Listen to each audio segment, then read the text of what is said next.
Let's see. Du-du-du-du. All right, are we on? We are on. What up, everybody? Welcome to the late evening show, everybody's favorite late night talk show filmed in the late afternoon. How are you guys doing? How's everybody doing out there? It's a beautiful day, beautiful Sunday. You know, I need to shape up, but other than that, life is going well. It is a great Sunday afternoon in Zoran Mamdani's America. How are you guys feeling? I wish I had a bigger following so I could see and I could interact with so many people.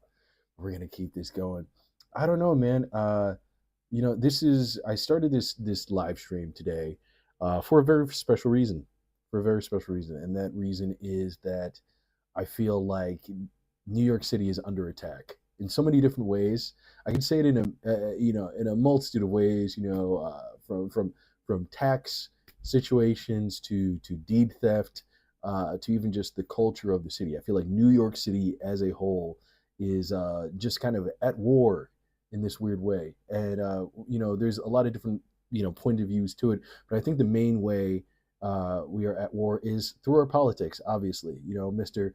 Zoran Mamdani, who I mentioned already, has been killing it. He is everyone's favorite mayor, as far as I know, in my circles of just Brooklyn millennials. But I also like to think that people like him in other places too. And it seems like they do. It seems like they do because I have been looking at all this guy's stuff, and it's kind of crazy. It's kind of crazy the amount of recognition he gets. Like, I understand that he is the mayor of New York City, and for a lot of people, that kind of does symbolize almost like the second most important job in America. It has been called, but you have to admit, like the energy this guy just simply has around him every day is a lot, and you could tell. And now you see certain people like Barack Obama coming out, kind of shaking hands with him.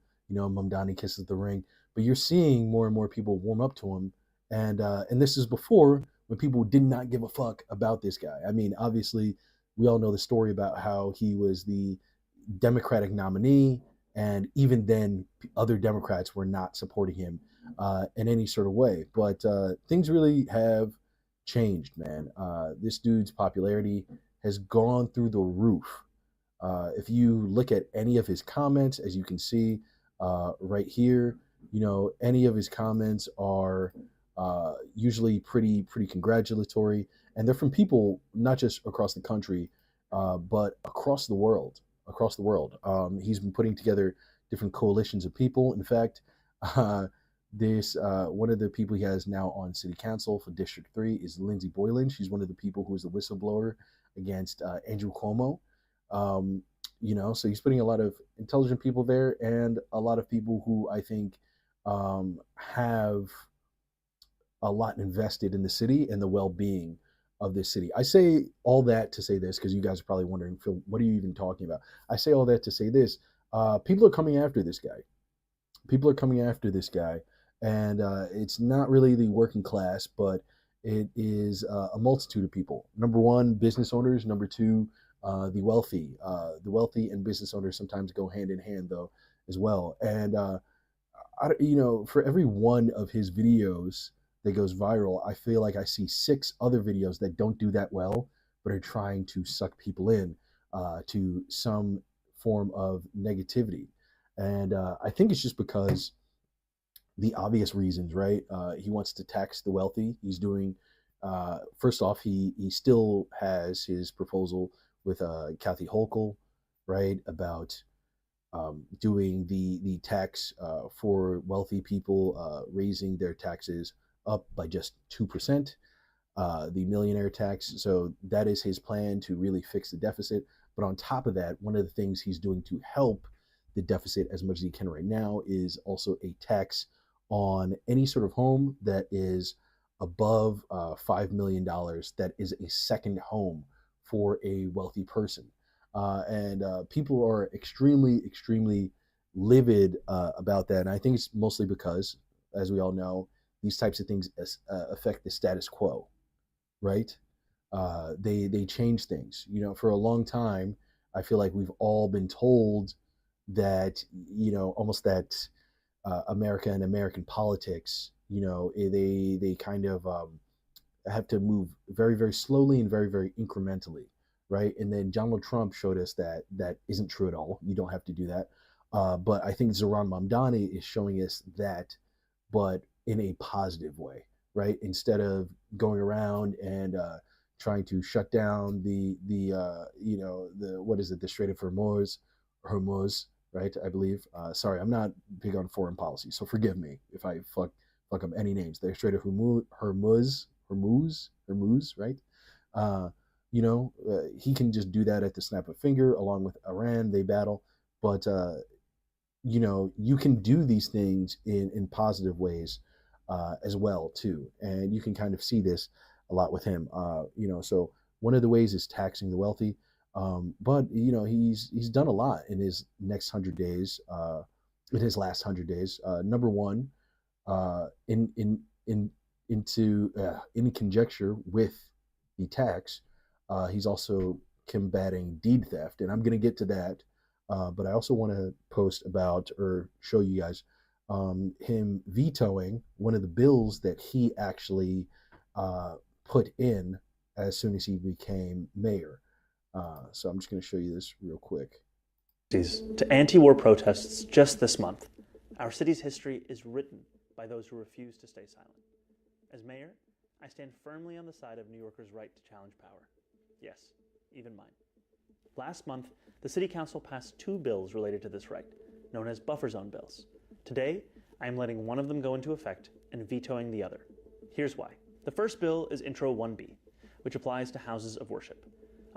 And first off, I just want to say too, when it comes to this stuff, what I like about him so much, again, is not just the fact that he's willing to make changes and make them quickly, but he also informs people of why he's making the changes and what these things mean for you as a New Yorker. I feel like, if I'm being honest, regardless of if you like Zoran Mamdani or not, his level of transparency is so incredibly rare that you almost have to admire it. It's kind of crazy. I understand this issue is deeply significant to many New Yorkers. The right to worship is as sacred as the right to protest. New Yorkers deserve the ability to gather with fellow congregants, listen to scripture, and pray freely. The original version of the bill raised constitutional concerns. However, the final version of it as passed is narrower in scope and effect. It requires the NYPD to write down its existing practices related to protests near houses of worship. That is why I will allow this legislation to go into effect, although I disagree with its framing of all protest as a security concern. The second, Intro 175B, which applies to educational institutions, is meaningfully different. So this is the whole thing too, like he's kind of illustrating to you guys right now. He introduced a bill, and basically there's 2 sides to the bill. The initial part of the bill was just supposed to be no protesting outside of houses of worship. So synagogues, mosques, right, churches, anything like that. It's a no. You can't do that, right? Which in and of itself, I still think is not really cool, and it's still, to me, unconstitutional, right? Because all American citizens have the right to protest. So you can't tell me that I can't protest outside of the church. What if the church is doing something bad, right? But if you don't know why he enacted this, this is because he was kind of fighting the whole anti-Semitism rhetoric from a lot of Jewish community leaders in New York City who were on Cuomo's side. There's plenty of Jewish people on Zoran Mamdani's side, but a lot of people who happen to be Jewish and be movers and shakers in the city who don't want to pay extra taxes definitely decided to go against him. Not to mention Zionists as well, which is a huge deal. So for a long time he was kind of having this weird uphill battle where the entire city loved him and he looked like he was definitely going to be the next mayor, but there were a lot of Zionists always calling him anti-Semitic.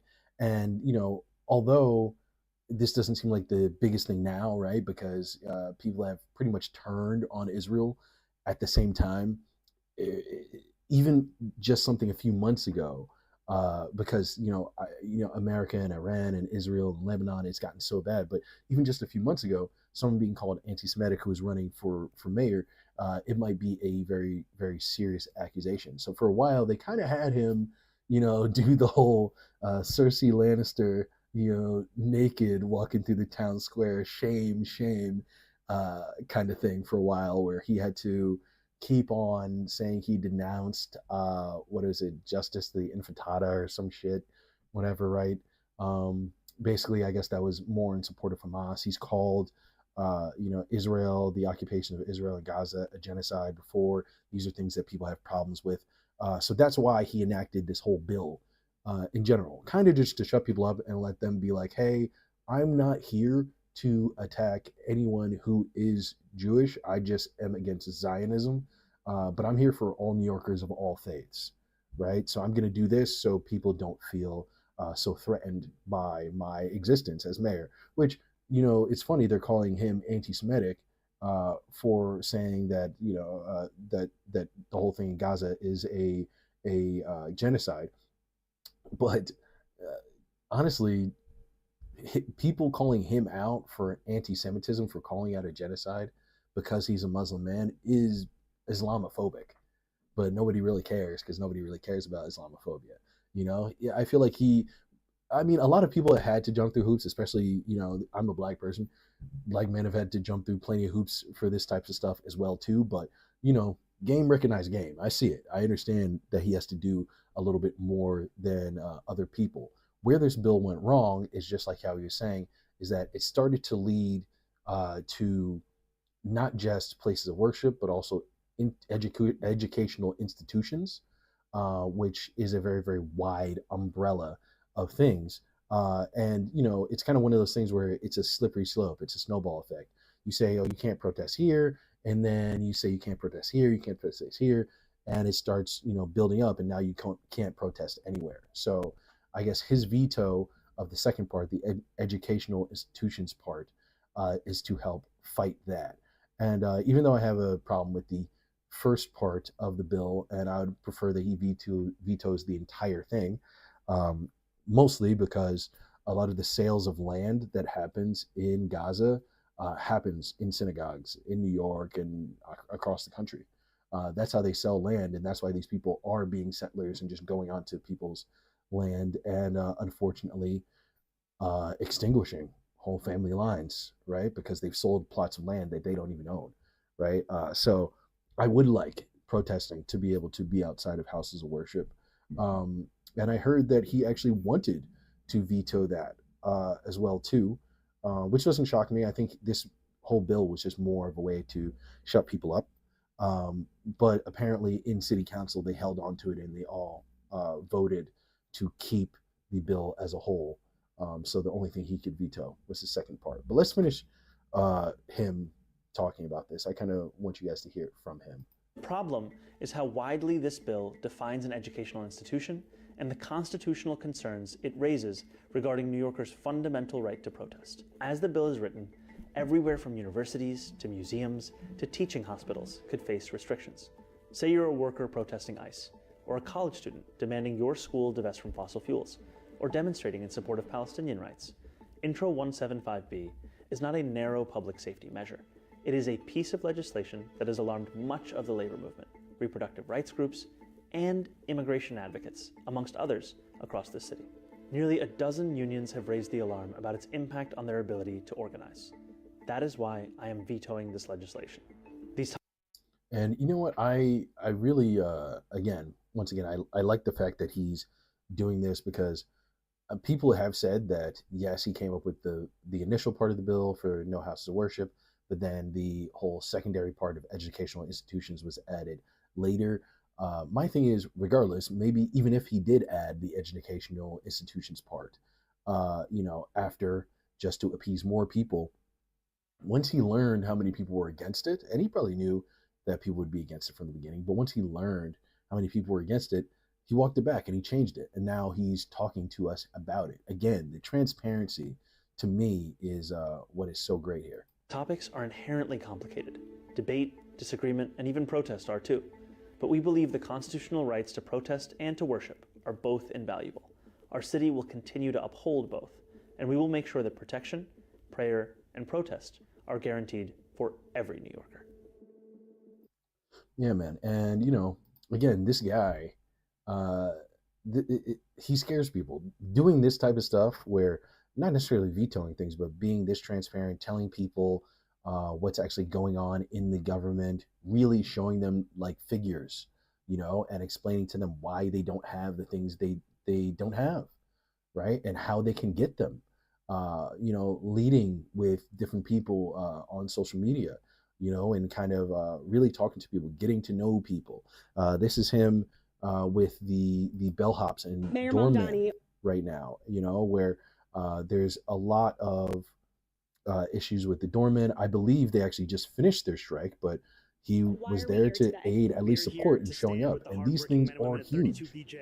You know, when the mayor's at your strike, it means a little more. Better healthcare, better protections, Right? I mean, when did Eric Adams do this? When did Bill de Blasio do this? And, you know, de Blasio, I actually didn't think he was necessarily the worst mayor, right? He had some things, you know, that were, I guess were okay about him. But regardless, all these people I just mentioned are establishment Democrats. You know, they're not getting their hands dirty like this guy. During like you know, a trying time, you know. There's so many New Yorkers who are working across the 5 boroughs, but they can't afford to live anywhere in the 5 boroughs. I live up in Goshen, New York now because the rent was so high in the city that I couldn't afford to raise my family. How long is your commute? An hour and 7 minutes in the morning, and you could guess about 2 hours and a half going home. My God. So what does a fair contract look like to you? A nice wage increase to be able to support our family, not having to pay into health. And also, too, what makes this stuff so powerful is because, number one, it's relatable, right? You see the mayor helping these people out by going to a strike, but you also see that so many people in this city and across the country are living just like this, where regardless of what your salary is relative to where you live, we're all kind of struggling in a certain way. Yes, you know, to all the douchey commenters who are going to talk shit. Yeah, I'm sure a doorman in New York City would be able to buy a mansion in Arkansas, but he doesn't live in Arkansas, okay? And his job is here in New York City, and relative to how everybody else lives, he's barely getting by. These are things that everyone is dealing with, you know, expensive childcare. These are things that everyone, you know, kind of looks at in frustration. And this person is actually coming out there trying to help people out, and it seems to be working. I do know the doormen actually did strike a deal, and they got pretty much most, if not all, of what they wanted. And you know, this type of support, it really scares people, man. It really scares people, and they're not letting go. Like even right here, they did a town hall talking about Mamdani's new tax plan. I want to play this for you guys and see what you think. And governing style has inspired a lot of flattery. If I was the mayor, I'd be working with city council from day one to make halal $8 again. So when you walk into the voting booth next November, remember this $25 turkey leg. We've seen a lot of vertical video from Democratic politicians across the country. Every day now I see a vertical video from the mayor, the latest one unveiling his new plan to tax wealthy people's second homes in the city. Yeah. And you know what, he's talking about the influence of Mamdani and how he does things, right? Looking like an everyman, which is something that politicians always want to do. They always try to do. He's really great at social media, right? So now everybody else is doing these really personal vertical videos.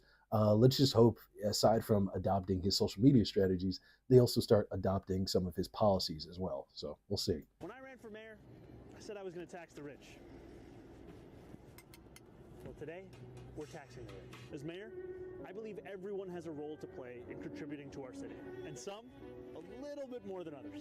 Mayor Zohran Mamdani is back with me, and joining us are Catherine Wild, former president and CEO of the Pro-Business Partnership for New York City, who also worked on the mayor's transition team, and Morris Pearl, chairman of the board at Patriotic Millionaires. Good to have you all here. Let me just start on Basically, Zohran Mamdani with two old rich white people. All right, let's go. the vertical video. It's been striking, right? It was obviously very effective as a campaign tool. And sometimes there's a little bit of this sense that, like, well, now we have the job, we're in a different mode. It feels like you're kind of still in campaign mode. Like, I'm still seeing a lot of vertical video, social media. I love how he's saying it seems like he's still in the campaign mode. No, it's just called trying.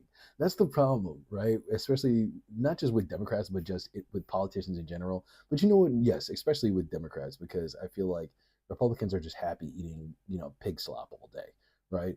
But most Democrats, I feel like, want some sort of positive change, right? But the actual Democrat politicians are so dog shit, and all they want to do is sit around and collect money and trade stock secrets, right? Uh, that nothing gets done. But we get accustomed to thinking that that's how it's supposed to be. What he's doing should be normal. What he's doing should, I won't say bare minimum, but it should be like very standard. Like if something's changing, if a new law is being enacted, if a new bill is being put through, right? They should be explaining it to you. Like, I'll be honest with you, I almost think that, like, by law, they should have to do that, because so much of politics is about like underhanded deals, right? It's like you know, uh, I've said before, like, I have this term kind of called like medicine in the peanut butter, meaning like, when a TV show is a really dumb TV show, but they have a really good lesson that people can learn from. That's putting medicine in the peanut butter. The peanut butter is the dumb show. The medicine is the smart lesson, right?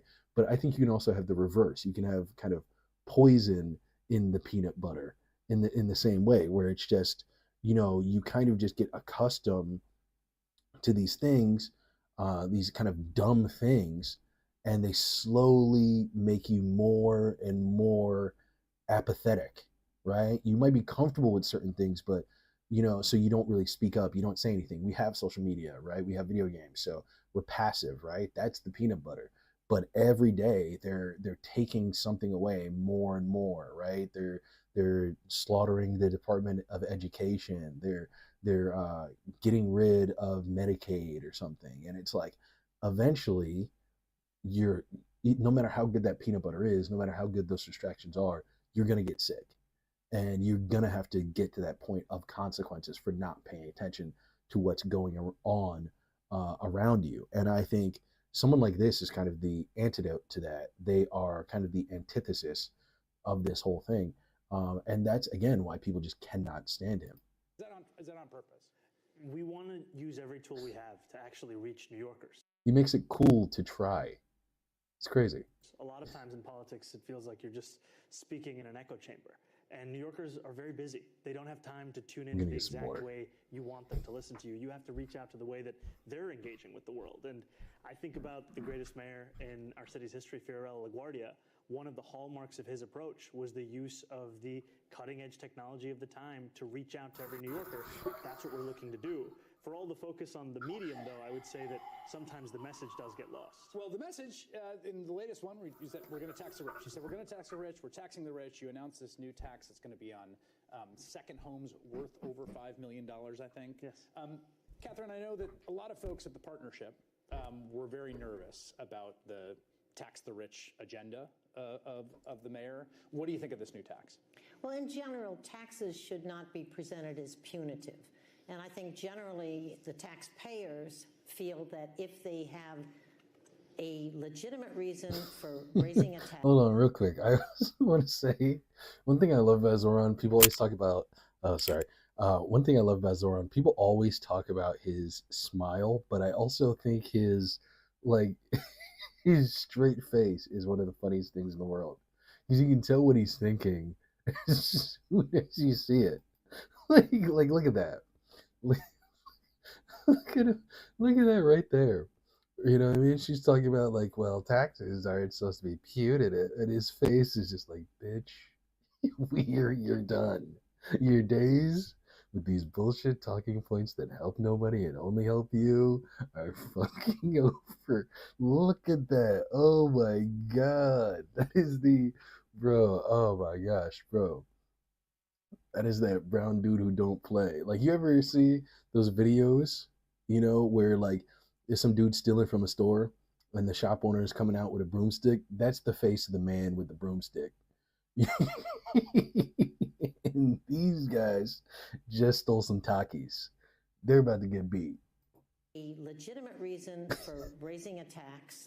At the partnership, we supported, for example, congestion pricing to support the funding of the MTA. We supported when Mayor Bloomberg, after 9/11, had to raise the real estate tax to be able to bring back the city's services after the damages, rebuild Lower Manhattan. Something would tell me, though, if it comes to real estate tax with Bloomberg, I have to research this, so I'm not sure. But it wouldn't surprise me if that tax also greatly affected lower and middle class homeowners in New York City, way more than it affected upper class homeowners in New York City. The problem is not necessarily taxes, it's the unfairness of the taxes. You know, people always want to put in that talking point in the comments about like, oh, this person paid $2 million in taxes, you know, while the lower class only has to pay 30,000. What are you talking about? That's not their fair share. It's like, no, it's all about percentages. That $2 million is essentially nothing to this person, right? And 2 million is just a number. That could be a real tax number. Nah, I'm just throwing it out there as a hypothetical. But it's like that 2 million or whatever is just a small percentage compared to that 30,000 or something from the guy who makes, you know, $100,000 a year, right? That 30,000, you know, it takes him from $100,000 a year to $70,000 a year, right? So these are the things that people care about, and obviously 30% of his shit is a lot more than 30% of the other guy's stuff, right? If you're a millionaire and somebody takes, you know, 30% of your millions, right? That does suck, but you still have, you know, a few million to go around. If you have only 70 grand left, and you have kids, and you have, you know, your own education that you're trying to further, and you have other bills that you have to pay, and you have a mortgage, you know, that 70 grand out of your 100 grand is gone in a flash. So these are the things that, you know, these people pretend not to realize. You know, she's saying that taxes shouldn't be punitive, but at the same time, for most people in this country, taxes are very, very punitive. That's why these, you know, these fucking smooth-brained, you know, idiot people on the internet, and honestly, even some walking outside who are poor, are so against even taxing the rich, because it's like they're almost like traumatized. They have like tax PTSD when you're in the working class, and it's about time that it balanced out. Supported that tax. So we were not knee-jerk anti-tax, but it was being clear that this is not punishment. This is something that's needed. The city has taken every step they can, or the state, to save money where they can, to get rid of waste, fraud, and abuse, and then to have a conversation and a process about what makes most sense, what's fairest in terms of tax increases, and to make sure it's going, as the mayor said earlier, that it's going to a good cause. But this does, I mean, the whole thing of people chanting tax the rich at the rallies, which they did, and putting out a video is like, there's a little bit of it's A punitive. little red meat there. It is, well, it is punitive, right? Well, you have to eat healthy. You can't only eat red meat.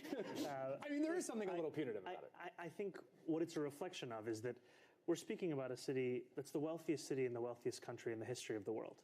And 1 in 4 New Yorkers are living in poverty. We're speaking about people who can't afford their basics. Our vision of a city is not one where we push anybody out of it. Our vision, rather, is one where there's room for everybody to stay here. Because for all of the back and forth about the question of capital flight, and when we have a disagreement around fiscal policy, a lot of times it will come to that question. We don't spend as much time talking about the already existing exodus of working class New Yorkers. And that is true, man. I think there's a great point that he brings up is everyone is always talking about, oh, you can't tax the rich because they'll leave. Number one, they're already not here. If you know rich people, and I know rich people, if you know rich people, they never live in one place. That's what makes rich people rich. That's what makes being rich awesome, is you don't have to ever live in one place. If you're really rich, like an actual rich person, not somebody who just talks shit, an actual rich person, you have at least 2 other homes, okay? And not just a beach house and LBI, all right? I'm not talking about like some Jersey people who scrap some money together. I'm talking about wealthy motherfuckers, the types of dudes who leave the country, every few weeks just for fun, right? Those people, they have multiple homes. They don't actually live in any actual place. So this idea that if you increase the taxes, they're going to leave, it doesn't actually exist.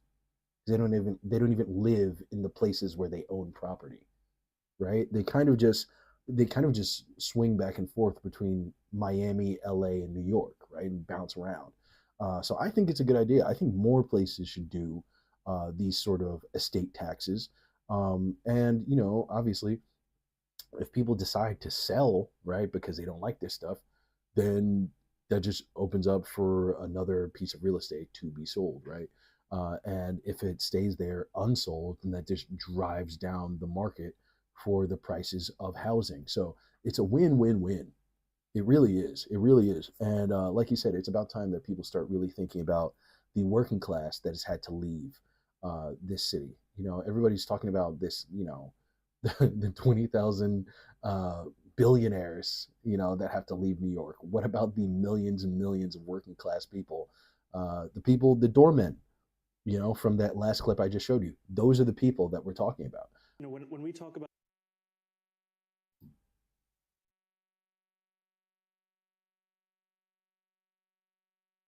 Is it okay? Am I back? I'm back. Okay. Let's see. Can you guys see me again? Am I back? Okay. I know I disconnected for a second there. Sorry about that. I'm back. Okay. about increasing personal income taxes on the top 1% of New Yorkers by 2%, or we're talking about increasing the corporate tax on the most profitable corporations, a lot of times what we're talking about doesn't even come close to what the tax rates used to be in this city. And that's another thing too that people don't really talk about enough. Obviously, you've probably heard that stuff that like back in the what was it like the 1920s, 1910s and stuff. People they used to get taxed 90% of their income. And think about how much money they were making back then, right? Through having child labor and all sorts of shit, right? So they were making hand over fist before a lot of safety regulations, all that type of stuff. And they were still getting taxed up to 90%. Now the concept of people getting taxed up to 10 or 15% is absurd. These people act like hit dogs when you ask them to pay their fair share. And it's kind of nuts, man. It really is. And I think the main issue of it really is not just them being selfish, but it's more just lobbying, man.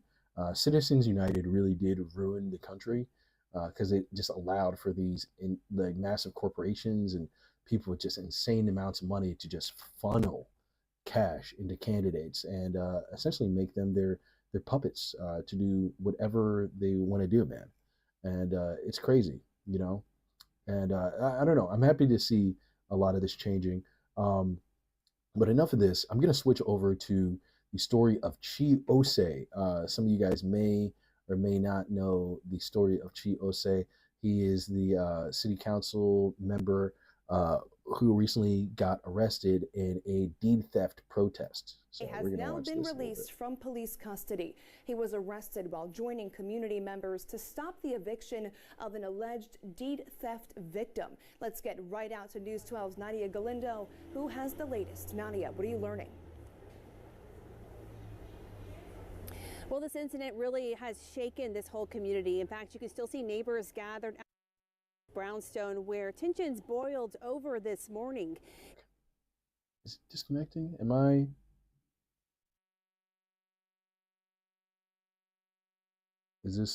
back?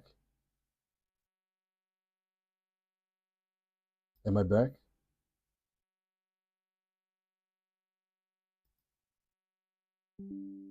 Okay. I am connecting. Okay. Sorry, guys. I don't know if I guess I keep cutting out. Oh, wow. Okay. Is this? Oh boy. I hope this thing is not isn't disconnecting too bad. Can you guys see me? Let me if there's anyone in the chat right now, give me a 1 in the chat if you can if you can see and hear me in real time.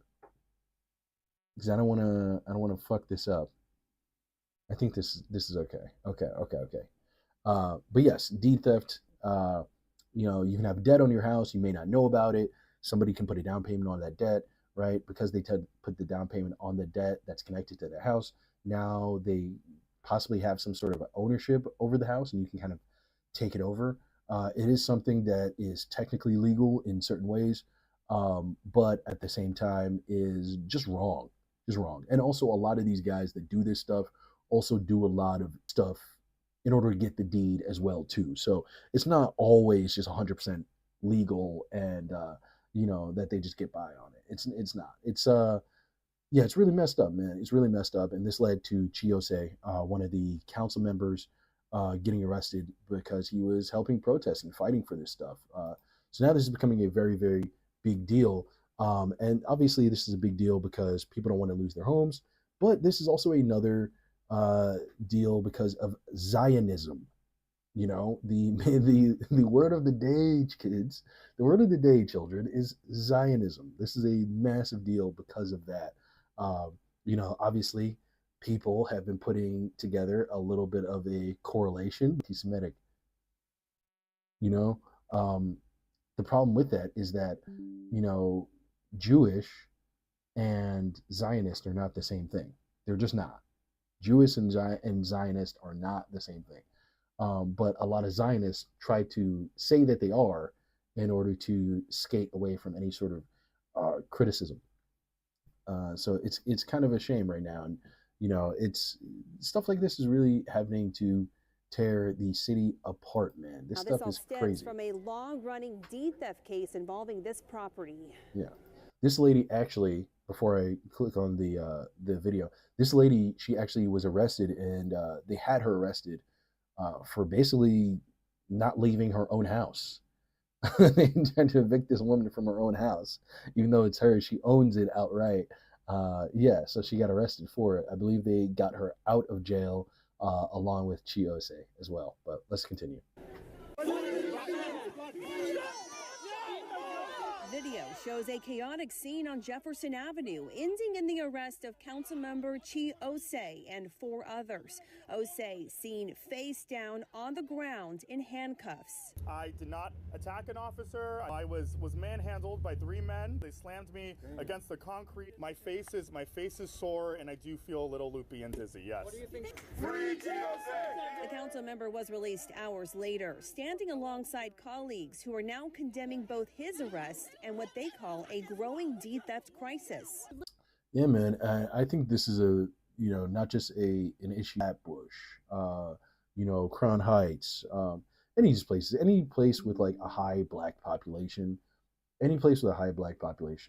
police brutality, and things like this, as far as property and deed theft and stuff, are very, very common. And it's good that this stuff is getting more attention, so that we can be aware of it.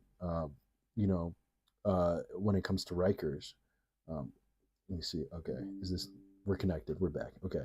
One of the things when it comes to mayors in New York City is when they talk about being elected and stuff like that, one of the subjects they always talk about is shutting down Rikers. So you have a woman who's probably about my mother's age, who was in Rikers for 5 days. That is no place for an older woman or any exodus, right, of all these people, as far as like the rich, right? But the bigger exodus, like Zoran was saying, is the working class people. And there have been, like, New York, I believe, has the largest black population of any city in the entire country, right? But we're losing more and more black people day by day because of the unaffordability and because of messed up scams like this that are just pushing people out in order for people to make millions. It's really messed up.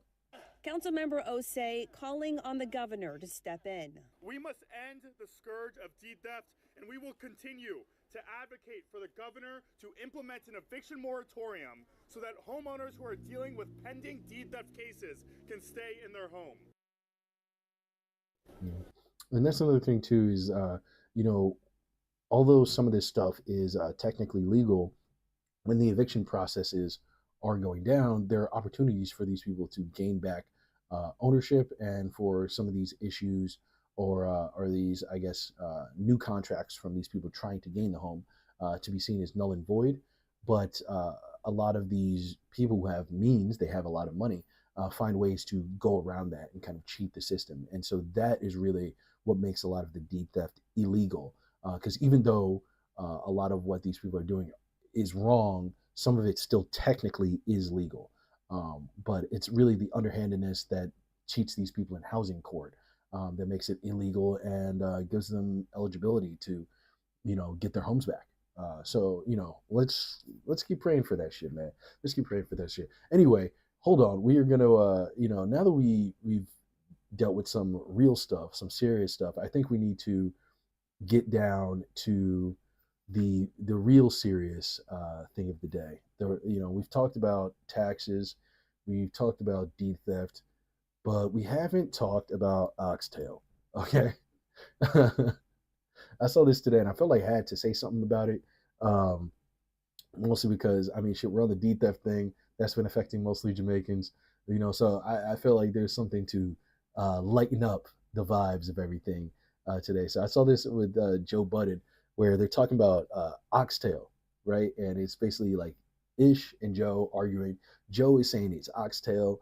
Ish, because Ish is saying that it's oxtails. And this is one of my biggest things. This is one of the biggest differences, I will say, between Black Americans and Caribbean people is this. Like, I feel like there's a lot of like made up differences. We don't really have that much. Like, our foods are different and shit like that, sure. But as far as like full on cultural differences, it's not that serious. But this is one thing that always annoys me. Whenever I hear an American person say oxtails, it drives me fucking crazy. I was raised off of oxtail, man. And to call it oxtails is fucking crazy to me. It's also just, I believe, grammatically incorrect. I mean, yes, if you have a number of separate actual full oxtails, then I guess you would, say oxtails with an S, right? If you were holding them, they're completely two separate. But if you have them chopped up and they're in a dish with gravy or whatever, or raw or whatever in a package, you have a package of oxtail. Okay? That is how it goes. And I'm not here to argue with anybody. I'm not doing this. But I had to see it because this is something that is, I'm not going to lie. I woke up today and this felt good to like watch this. I woke up today and I was like, okay, I don't necessarily agree with Joe Budden, but he's on one today.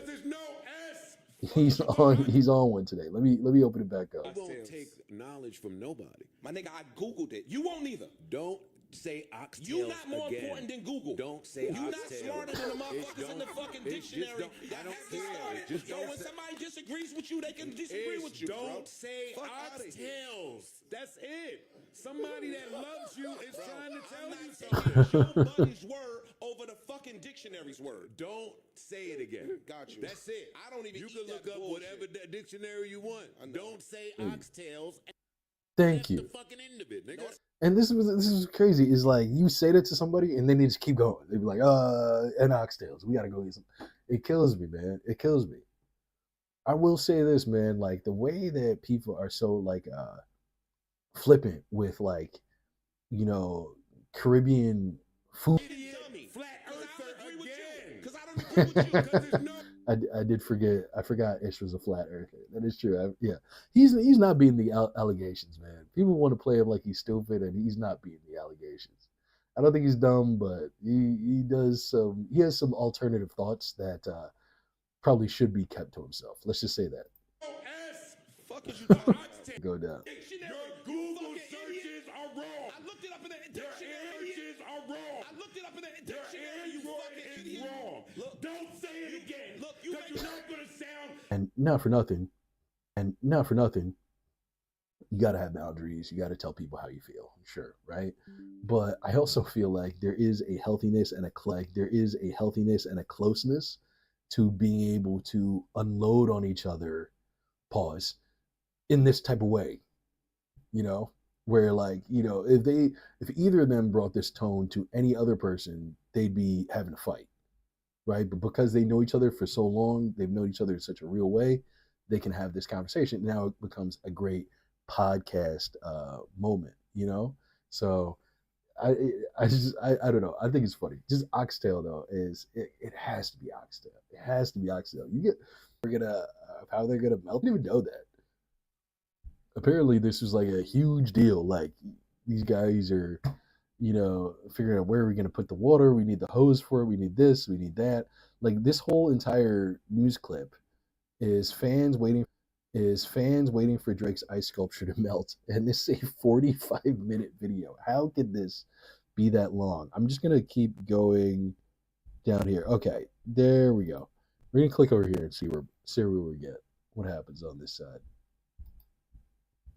From all over, we've met people from all over the world who are here to kind of see what this is all about. So there we go. The sculpture is now gone. It is now gone. I did see they hit it with a bunch of hoses and all sorts of shit. But yeah, it was a spectacle, man. On social media last night that Iceman coming, baby. Inside 81 Bond Street downtown. We'll see if the ice melts, but Michelle, it's exciting to be there. Let's go, Iceman.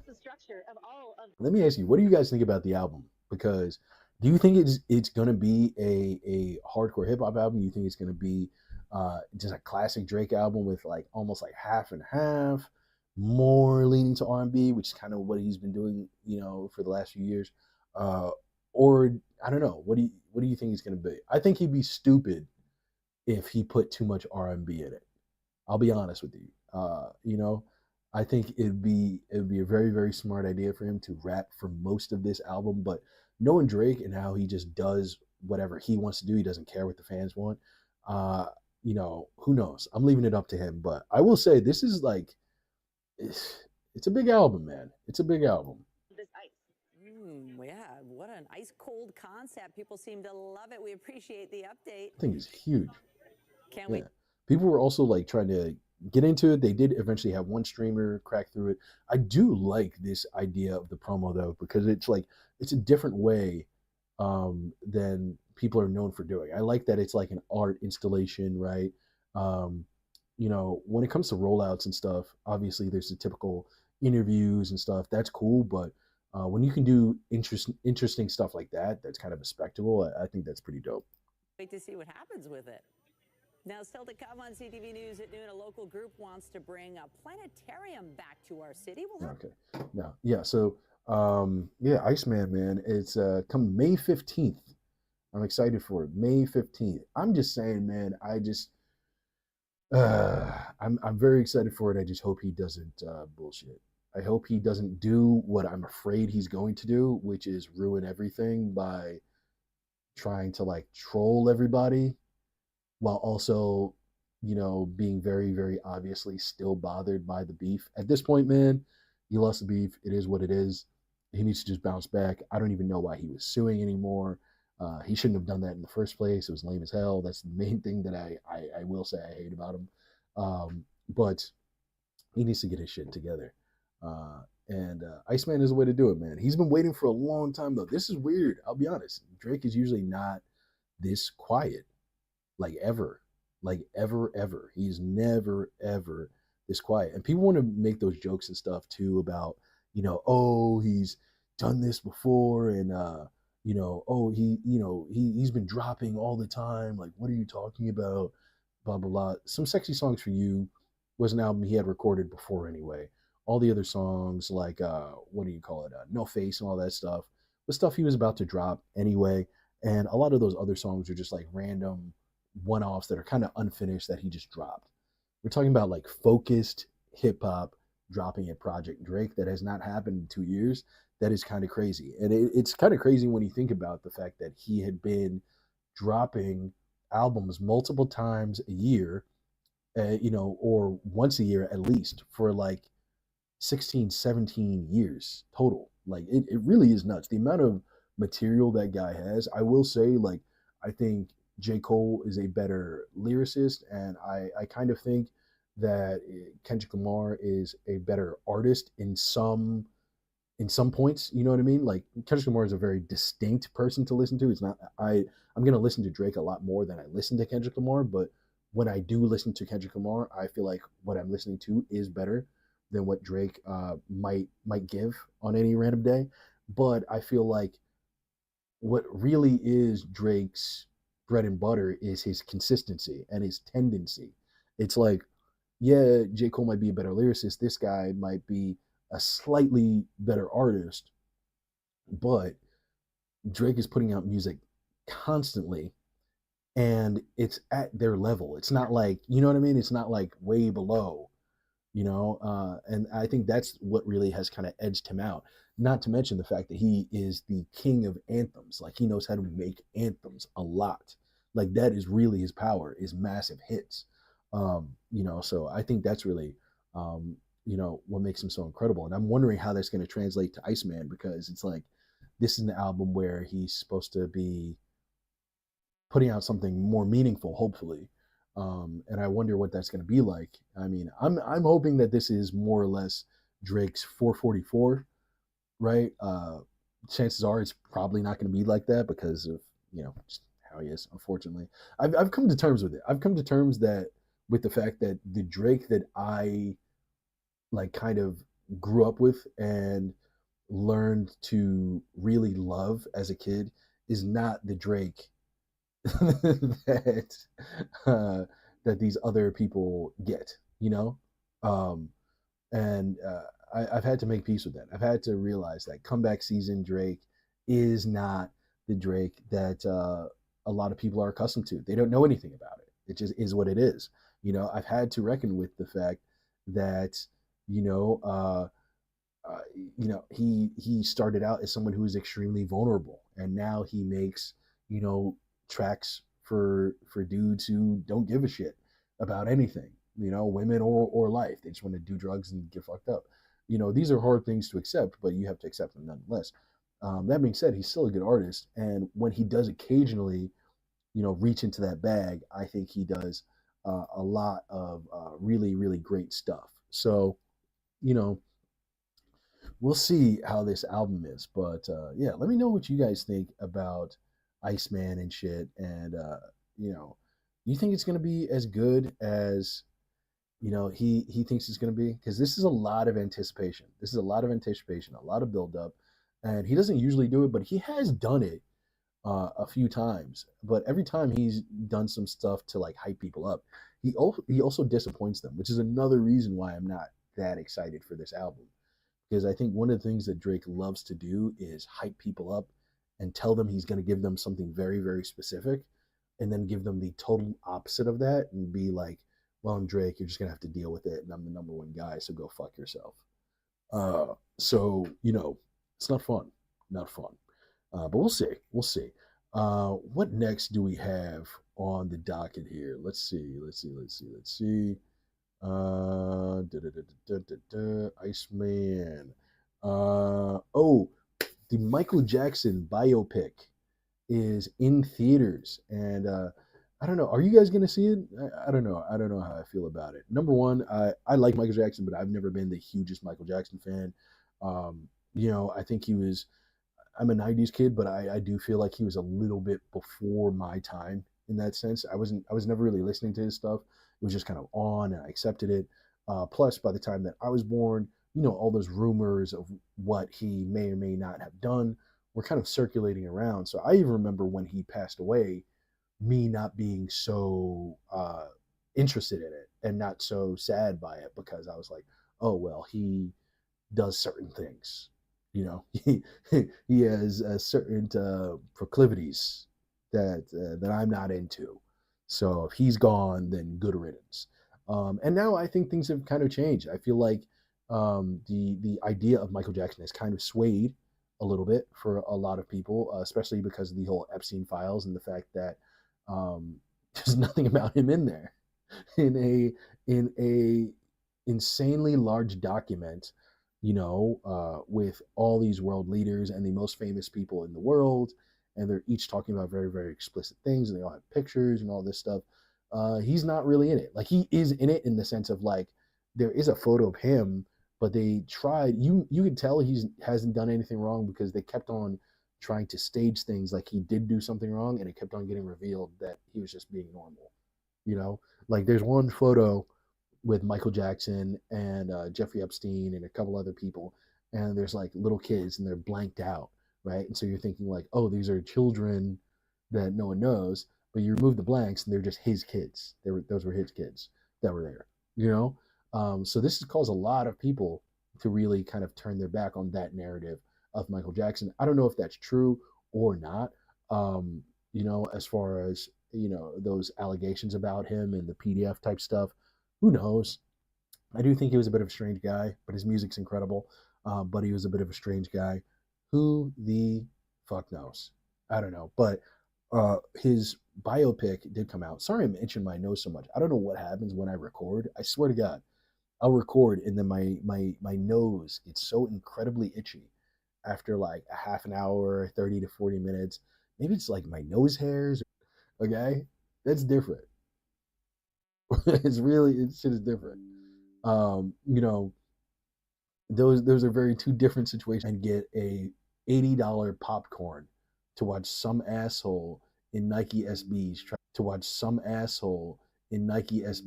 moonwalk instead of Michael Jackson. Get the fuck out of here. Don't come to Michael Jackson. Get the fuck out of here. Don't come to the theater. Yeah, exactly. Yeah, look, there's literally a comment right there. I don't know. Like, what are we doing? What are we doing? Like, don't get me wrong. Movie theaters. There's always been that kind of element to it. I mean, even when there's always been that kind of element to it. I mean, even when we were kids, right? Especially if a movie was super super popular and it's the premiere night. All the high school kids are talking shit and throwing things and what. So it's a part of it, but I feel like it was different because the movie was still going on, but now you have like singular people made as like the spectacle of the thing. Like this guy, it'd be different if everybody was doing like the Thriller dance in the movie theater while the movie's playing. This guy's just like moonwalking in front of the screen, expecting everybody to watch him and be entertained instead of watching the movie. That's fucking crazy. But I guess, I don't know. What a fucking asshole. That's fucking crazy. Look at the comments. Yeah, that would piss me clean off. That was an out of body experience for him. He did that. Reverend Mike. I guess so. They wouldn't be like Michael so bad. Let my ass off. And I wish to be black. All right, that's kind of nice. Yeah, but YB shit make this look like everyone show get out of your seats. I don't know what the fuck that was about. Fam, absolutely not going until the buzz dies down. No, that's a fact. That's a fact. That's a fact. Yeah, I didn't know it was a spectacle like that. That's crazy. I don't know if I could. That's all that shit. That is stupid ass shit, man.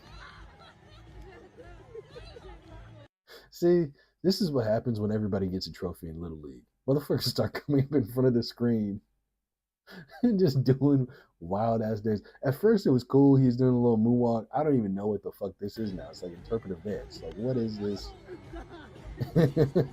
That Molly is hitting, boy. You gotta be kidding me.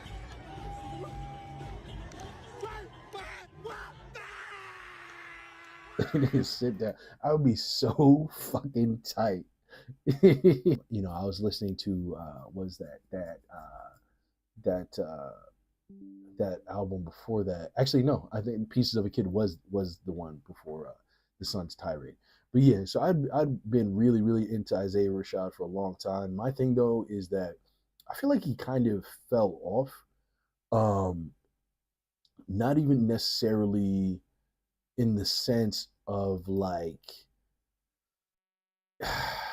like not even really in the sense of like